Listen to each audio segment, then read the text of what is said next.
while I was in the Marine Corps, I was taught to protect others, and at this point, I could not protect this baby.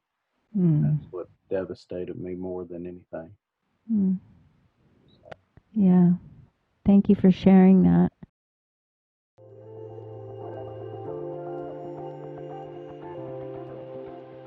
Welcome to the Mercy House of Ashland. This is our podcast, and we have a special guest here with us via Zoom call. His name is Doug Muncy, and Doug has a very unique story. It's a post abortion story, and he would like to share that. So, Doug, you can jump in and just start sharing, and we're your captive audience. Great. Yeah. I first of all like to thank you for having me here. I'm very honored, and I'm finally coming forth after 23 years. I've just briefly told my story, but just to Ken, and nothing out in public at all. It's one of those that has really touched my heart deeply, Mm-hmm. and so that's where I'm at. Right. Do you want to give a background quick of your history, like where you're from? Um, Well, I'm from Virginia, and it's my home state. Love it to death. yes. There's a few things that are happening now, but we won't go into politics. Right. But yeah, I'm a country boy, and I've always lived off the land myself and really enjoy it.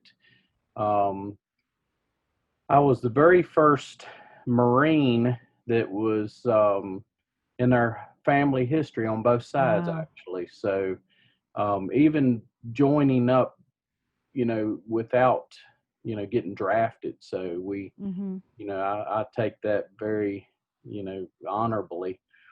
Um, I, my Marine Corps days were, they were nice. I learned a lot. I grew up very quickly from it. So actually, after I got out of high school, um, I had my first real job, and decided that I want to have another career. So that's when I went down, and I first spoken to the Air Force, and Okay. I'd taken the test, and I had 2 years of electronics, which I had in high school, and I was very qualified there, but my scores weren't exactly where I wanted to be, and they Yeah. weren't accepting me into the positions that I was wanting. But what happened was, I didn't give up there. I said, well, I'm gonna go down and check out others. So as soon as I walked in the Marine Corps, Oh. I knew that was my fit. Oh, wow. So basically, within a week or so, I was already at they call it the MEPS building, which you have to go up and do your physicals and all that and get Mhm. sworn in. So, I mean, it was very quick. So, Wow. went to boot camp and went through all that, and found out I wasn't the stud that I thought I was at the beginning. So, they definitely break you down, and then they build you back up the way they're supposed to. Oh, wow. So, what happened was was stationed in California, and it was Camp Pendleton, and so I was at my duty station. I went overseas, my first real year that Mm. I was stationed there. And when I come back, um, I actually met um, my wife then that I was married to, that we were getting married, end up getting married. Right. And when I came back from overseas, and I was actually in Sears, and that's where I met, my wife Mhm. then. And how And old were you? gosh, 18, 19. Oh, so you were I was, young. yeah, 19, I think, when I met her. Wow. Yeah, maybe 20. I can't. Yeah, Mhm. I think I was 20. Okay. But very young, like you're saying. And so what happened was she was here visiting her sister and then working part time at Sears. So I'd met her and, I asked her out and we went out and went through, the basic stuff of, dating and all Right. that. So we finally got married. We got married on the base, which was pretty nice. I enjoyed that. Mhm. And, the Marine Corps stuff, and Yeah. it was really nice. So we decided to settle in Virginia after what happened was, and this was a big factor. It was around the time that they had that earthquake, the big earthquake. So Okay. I knew that that place was not for me. Yeah. It was really scary. So I came on back to Virginia, where I might have to worry about a rain or two and a little hot weather. Right. Other than that, I knew it was a place to be. So we came Right. back and settled down, and we had two children, and it was rather quick Mhm. that we had our children. But I believe in a big family. I had Right. four siblings myself, Mhm. and on both sides, my dad, he had 12, 17. My mom Wow. had 9 in their family.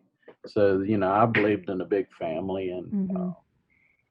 I always enjoyed children. Right.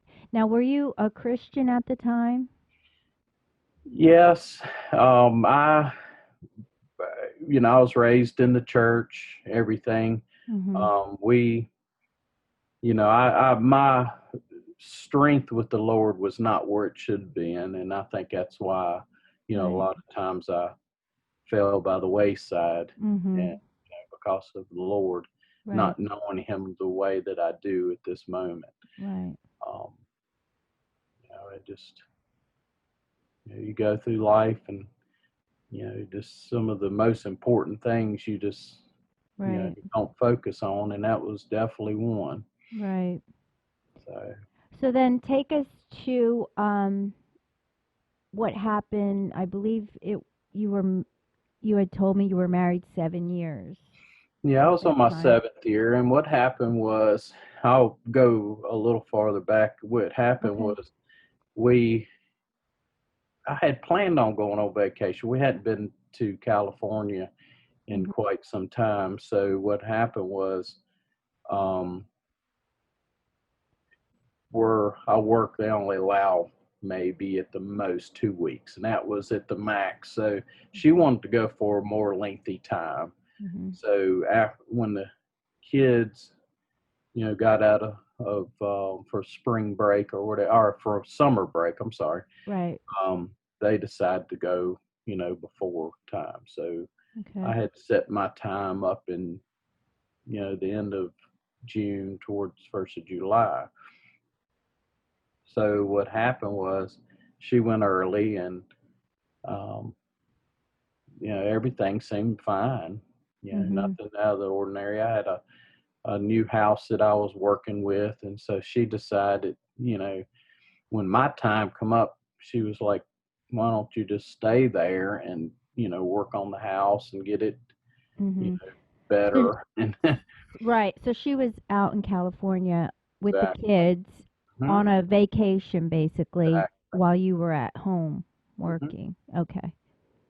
So at this, I mean, the particular job, I was in a tire company, and built tires for a living, and very, very tough work. But I Mhm. was used to tough work, so Right. it Well, really, you're a Marine. exactly. So we went from there, and it would not surprise me to work 70 hours a week. You know, Wow. at 70 to 72. I think 75 was my most, but that's a Yeah. lot of That work. is a lot. Yeah. And then plus what I was doing on the side is I was a little entrepreneur, and I had a friend of mine that would have car parts and just stuff that you would see as soon as you walk into a automotive store, the end caps and all that. He would sell it to me for a good price, and I'd take it to the flea market on my only day off, Wow. and I would sell it too. So I would stay Mhm. busy quite a Right. lot. So I didn't think anything about it. The trust was still there, Mhm. and so she ended up staying all the way up until within a week or something of the children starting back to school. So she stayed almost the whole summer, Wow. and the red flags. I guess I was a little gullible. I didn't see anything. Right. So she actually, when she returned, she was acting a whole lot different to me, Mhm. and I was like, man, what's going on? I noticed she had lost some weight and everything just looked completely different. And Okay. her It perspective was completely different with me. was it different, like she was withdrawn from you or aggressive towards you or both or She was not aggressive. She was at that time. Now right. she did this later on, Yeah. but no, she was just distant Yeah. and just withdrawn from me and wouldn't Mhm. really say a whole lot to me like we used to have conversations. And Mhm. our conversation went from your normal 2, 3, 4 minute conversation to really short 20, 30 second conversations. Okay. Yeah. I was like, whoa. And then I was like, are you not feeling good, or Mhm. something going on in that part? I thought since hey, she'd lost some weight, maybe there's something going on. Right. So I got a little nosy, and I noticed on her little calendar that she said that she had a doctor's appointment. So Okay. what happened was, on that particular day, I didn't question her at that time. She, went with a friend and went to the doctor. So what happened was I called, you know, her doctor, and she was like, she's not here. Let's see. And so I was like, well, it said there was a doctor's appointment. So what happened was she went to the gynecologist doctor, Mm. found out exactly where she went. So when I called there, she our son was born at 6 months, so he was 3 months early, and Right. only 3 pounds and something. So Oh wow. he had some major problems, with that, and Mhm. so they were worried about that. So they want to check up, make sure everything was going fine. So the the receptionist that I was talking to, she said that make sure that she gets plenty of rest, and went through the whole scenario with her, and says make sure that she is very comfortable during this pregnancy. And I was like, I've had a Uh, vasectomy because she did not want children anymore. okay. And it was like, oh my God, my whole, I Uh, felt like I just left my body there. It was oh. so devastating. But I was like, I'm always, I try to collect my thoughts and try to get myself together before I approach anyone. And Mhm. so what happened was she returned home, and um, she immediately went back to the bedroom. So I Mhm. gave her a few minutes, and I went back there, Mhm. and I started talking to her, and it was so weird. She was on the bedside. She got up, walked over to the corner, and got down in like a fetal position and started rocking back and forwards. I was like, oh my goodness, Right, right. something just isn't right here at all. Right. So Was um, she in pain or was it I mental or think physical? there was a whole lot going on other than I don't think she was in pain at all. She was just sort of Oh, really okay. confused and very, sidetracked by Right. what had just occurred that she found out. Right. And yeah, it was like, oh my goodness, what am I, what am I dealing with here? Right. So I left the room, started thinking about it. I think for a couple of days before I approached her again, I had to Mhm. get my thoughts together. Mhm. And when I approached her again, started talking about it, it was like, and the way she stayed, I'm getting rid of this. Oh, And it was like, whoa, I don't think so. right. I don't care, I'm gonna say it. No, I don't care what seed you have. Right. This is a Right. Lord's seed, and Wow. you've been planted this beautiful seed, and Mhm. the Lord had a reason for this. That's right. Yeah. So I was like, we are going to have this child together, and Wow. we're married. There will be stumbling blocks in life, and this is a Mhm. definite big one.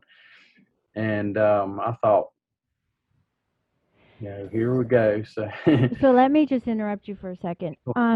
So basically, just so people watching realize, this mhm, isn't your child. Your wife had been unfaithful. You realized that, mhm, and you were had nothing but the intention of staying with your wife and raising this child as your own.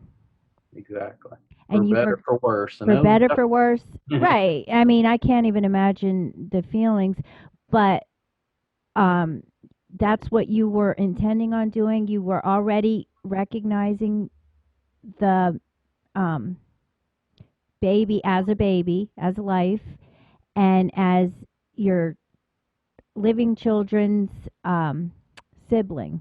yeah. And that's Mhm. another thing that really, that went through my mind probably as strong as anything is this my children would never know their sibling, Right, never.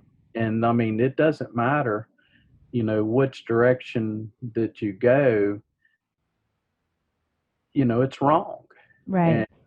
And for to take a baby like that and not give it life, Okay, well, you what know happened? We're jumping ahead because I did that by by interrupting you. But so what happened after you had spoke with her about we're in this better worse um what was her reaction? She still was like, I don't want this baby yeah, she or this definitely. thing or whatever. She Yeah, didn't this call it a she's, baby. Yeah, get rid of it. yeah. Oh man.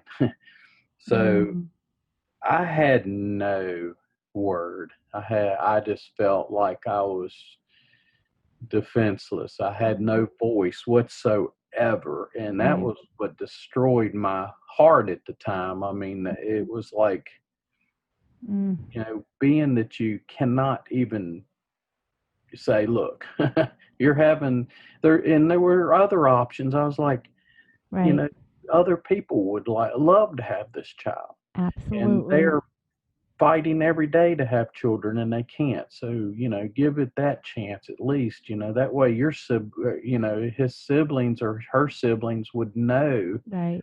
that they have, you know, Right. them out there that love them. And, Mhm. it just, nothing convinced her at all. Mm. So the, what really destroyed me is when, um, her friend was going to go pick her up, and then she called me. She said, "Look, I think it's something you ought to know." And I'm like, "I already know," Right. but and she knew where she was at, so I went and Mhm. picked her up, and it was silence the whole time coming home, and that Yeah. was like probably the longest half an hour of my life, driving home Yeah. with that silence and all these little things going through my head, and knowing that Right. she was empty inside, and so was I at that moment. Oh, yeah. I was completely empty. My life had been felt like, even though, you know, tearing up a little bit here, That's okay. but You've carried this a long Even though, time. my heart's really strung out from this. Yeah. But, even though I knew that I couldn't do anything, and that was what, I mean, here I'm a Marine. I've always been able to just go straight forward and take care of something that when it's broken, or Mm, try to fix it if I can. right. And Right. Well, just and I believe, as a Marine, you have a duty and you're that, protecting your yeah, people. You're, exactly. you're protecting life. I believe, as a man, you wear a father mantle, which Exactly. is God given. And men need to have a voice. They need the right to say, "Uh, this is wrong." You know, a, a woman doesn't get pregnant on her own, for one thing. And in your case, it wasn't your child, but you were married, like you said, it would have been your children's sibling. Mhm. And as a protector and a person who wears that authority of a father mantle, it was devastating to you Exactly. to lose, to not have a say and not to have a voice. So many men suffer in silence, and I know, like, we do deeper still ministry, and that's the whole purpose, to bring healing to post abortive wounds. Yeah, um so that's amazing. yeah, so we minister to men just like women, and because they have deep wounds as well. And it always amazes me because they a lot of people will say, who are pro choice, well, a man doesn't carry the baby, so they have no right to voice, to opinion. But yet, they're usually the same people that are blaming the men for needing an abortion. Yeah. So it's like, you can't, it's like they want it both ways. But I just want to say really quickly that there, and we always say this at Deeper Still, um, not only does God cherish those babies, but he loves the moms and the dads as well. And he wants to bring healing.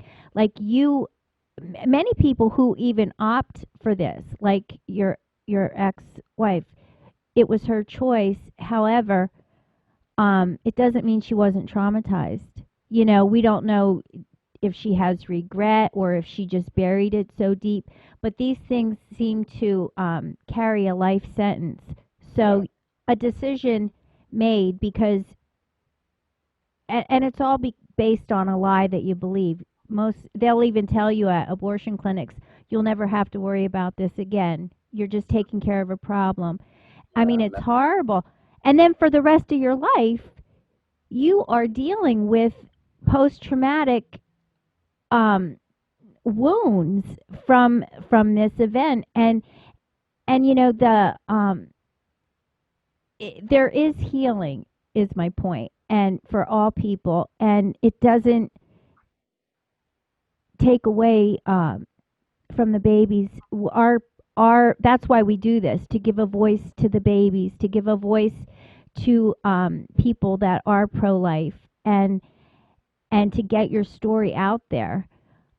um there's healing, though, and I know, Doug, you have been wounded throughout your life for this, and I'm sure there's been repercussions. Is How has this affected your life? In, like, what ways? Are there tangible ways, or is it just thoughts that come and go? Like, how do you feel this has affected your life? well, it's closed me up a whole lot more. I'd always been more outgoing, believe it or not. um, I'd always given my thoughts. I'd always, told, if I didn't believe in something, and then Mhm. I would just forcefully go in and challenge that. Right. And at that point in time, I guess it was like, I lost that edge. I lost that, grip on everything. I just felt like that I had no say so. Even up to now today, I have a beautiful wife. I love her to death. Yes. God is in her life, and completely different story. Mhm. But definitely at that time, it was like, I have no hold of this family. I have Mhm. nothing. So what I did was I just poured myself into my work. I poured Yeah. myself into certain little hobbies that I, enjoyed. And, you know, you might think this is really silly and, however way, but that was our 7th year. I continued this marriage all the way up. We were married a total of 21 years. Wow. I did not divorce her. I did not Right. do any of that, but that did change our marriage. Mm. And, my spark was gone. I mean, Mhm. even I never did really have that livelihood of our marriage that should have been there, Right. and Well, that shows that you're a very honorable man. I mean, and not only were you suffering, had to deal with the knowledge of the unfaithfulness, but also of the loss of a life. So to stay dedicated and faithful is that an was, honorable thing. And when we were talking before, uh and well, even just before you mentioned how nothing has been as devastating to you as that life that was taken. Um, I just saw. and and I was just, and you were like, and nothing, I can't think of anything good that came out of it. Nothing. And nothing, but this is the good. This right here, you are speaking out, you are getting your voice back, and you are able to say, it is wrong. Life is precious. Life is um, is a beautiful thing, and it's not okay for men to not have a voice in this. So this is going to reach people. So even in the devastation, there is always something that God takes and makes for good. And even though it took a lot of years to come to this place, you don't have to be silent. You don't have to be silent. And God loves you, and He wants your heart healed as well. Um, I don't know what that was. It was Okay. But a mess. anyway, now you said about, you have a beautiful life, a beautiful wife, and all that. And you did, like, God restored your joy. I mean, but that doesn't mean life is easy. And I know that the way I met, well, we never met face to face. Um but I've been following you guys for quite a few years. My son was in addiction, Mm-hmm. and so I was following Derek's story, Yeah. and just the way you love Derek, you know, is amazing. Pour my heart out to that boy. I tell you, he's I wonderful. Well, and he's an amazing man as well. I mean, and I know he loves the Lord, and you and Kim sacrifice all the time, and I know how hard that is. But I just want you to know that I really appreciate you. I appreciate your family. Thank you. I'm so thankful that you've come on here and talked about this, because it is important for people to know, and for you to feel that there's something good that came out of this. Exactly. Yeah. And I mean, yeah. it just the release of this, is a whole lot. Mhm. Yeah, I don't know. My wife was like, had mentioned it to you that this had happened. Mhm. And she came Yeah. to me. She wasn't sure exactly how I would respond to it. Mhm. And, she did approach me and, mention it and Mhm. gave me a day or something to think about it. And I was like, Mhm. look, it's time. It really Yeah, is. It's time for me to actually say something about this and that's get it off right. my heart. And That's that's right. where everything's settled right here.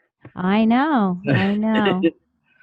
I know. And yeah, so I just think it's amazing. I really wish you can get to a deeper still retreat. It is amazing, but I understand the circumstances.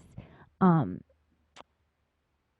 you know, that you can't, but it, it's just amazing.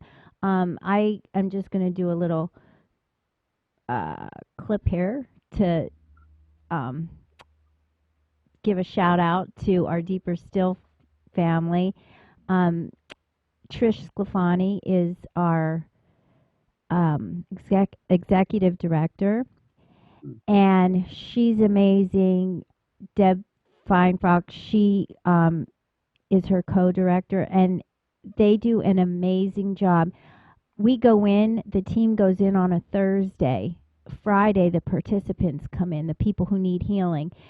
The change, the countenance in their face from Friday, they're kind of a little scared. You could see the wounds on them. They're not sure how it's going to go.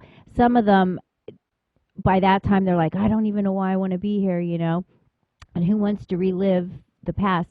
Well, till Sunday morning, the transformation is a complete 180.